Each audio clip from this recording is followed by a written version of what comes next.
Want to get more listeners for your podcast? Today we're going to talk about one way that you might be making it harder for people to subscribe. What's happening, podcasters? This is episode 89 of 1000 Podcasters, and I'm Brian Ensminger. I'm a podcaster and a podcast editor, and I want to see you be successful with your podcast. Today, as I was riding to work, I had a road construction experience that made me think about getting people subscribed to our shows and some of the strategies that are involved. Because as podcasters, we almost always want more subscribers. We might say things like, I'd like more downloads or more listens, but ultimately what we want are people who have clicked that subscribe button. And there are all kinds of strategies out there for getting more subscribers. Now, of course, you're going to want to make sure that you have a quality show and that you are serving your audience well. But if that stuff's in place, then you're going to be wanting more subscribers. But the problem is, most of the strategies that are out there, and especially the stuff that's popular that I see getting shared, is really focused on the benefits to the podcaster. But if we're really serving our audiences, we're going to be focused on helping them get subscribed in ways that serve them. And there are some really common strategies that, frankly, don't serve them well. However, as I talk about this today, I'm going to highlight a couple of those strategies, and I'm also going to highlight one that I think maybe catches us right in that sweet spot. And to illustrate this, I'm going to share a little bit about my commute this morning because I think it's going to be relevant. So as I was getting in the car, I did what I normally do. I opened up the app that I use for navigation, and I found a route. I typically drive the same route, but because there's traffic, I will check that particular app to make sure that the route that I'm choosing is the best one. I drive a lot of back roads, and sometimes there are accidents or things like that, so I'll check that. And typically what'll happen is it'll pop up with what it thinks is the best route, and if I want to, I can take a couple of other options to maybe find a different route. Now, typically I only get anywhere from 1 to 3 potential routes, even though there are arguably pretty close to infinite number of routes if I wanted to get really ridiculous.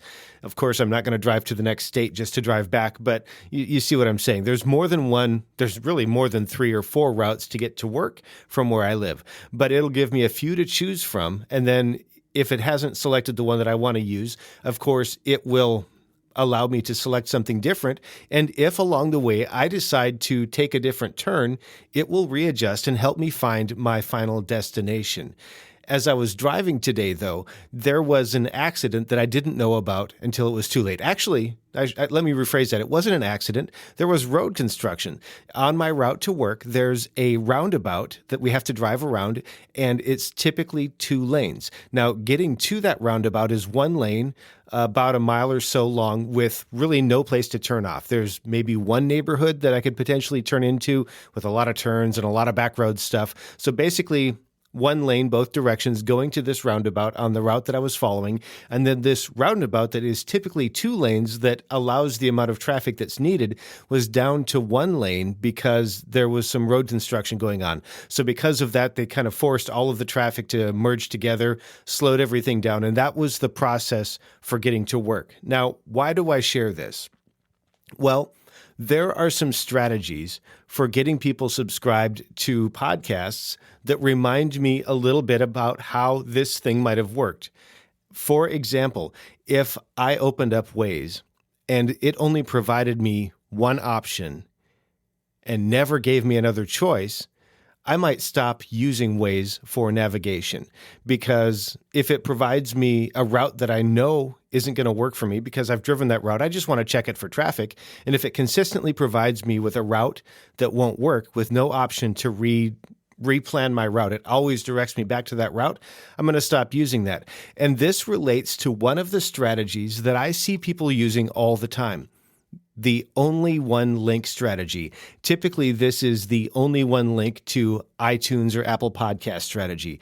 And the driving factor behind this is a couple of things. One, it's somewhat good in that people with an iOS device, an iPhone or an iPad, something like that, will typically have the app installed that will play a podcast. So for new podcast listeners, this can help them get subscribed there. However, if that is the only link that's provided, then people who are on Android devices are out of luck. People that don't use the Apple Podcasts app are out of luck. And because that link is only to that show in Apple Podcasts, it doesn't take me to a website. It doesn't take me to an RSS feed. It doesn't take me to something else. I am not typically an Apple Podcasts listener. I use Overcast as my preferred app. I have Apple Podcasts and I use it to check stuff, but that is not the app that I prefer to listen on. And so if you share your show with me and you only provide me the iTunes or the Apple Podcasts link, there's a good chance you're not even going to get a listen out of me because you have forced me into a route that I don't want to take. The next one is a little bit better. It's the one route with redirects strategy, or the one link with redirects strategy. And I think of this as the route that will kind of readjust as you're going on your way. As an example, in fact, I've done this. I have on one of my other shows, I have some redirect links that running with some software in the background that I can share one link. And if somebody is on an iOS mobile device, it will send them to Apple Podcasts. And if they're on an Android device, it will send them to Google Podcasts. And if they're on a Windows or Macintosh computer, it will send them to the website. Okay, so it's a smart link. It'll send them someplace that's valuable so they can subscribe. And I think that's a little bit better. But the problem here is, even though I'm being kind enough to separate my Apple users from my Android users from my computer users, I'm still forcing them into a route that they might not want to take. It's a slightly better route, but I'm not providing them with the option. Okay, so I think this is a little bit better option. However, as I think about this more and more, and as I think about the route that I drove to work today and how even though it redirected, ultimately I ended up waiting because of some forced traffic problems, I'm not sure I like this either. It serves the podcaster, and it helps the podcast listener, but ultimately it serves the podcaster by getting people onto the platforms that we want them to get on. Another example might be forcing everybody to Spotify. I'm glad that Spotify offers podcasting. I have my shows listed there.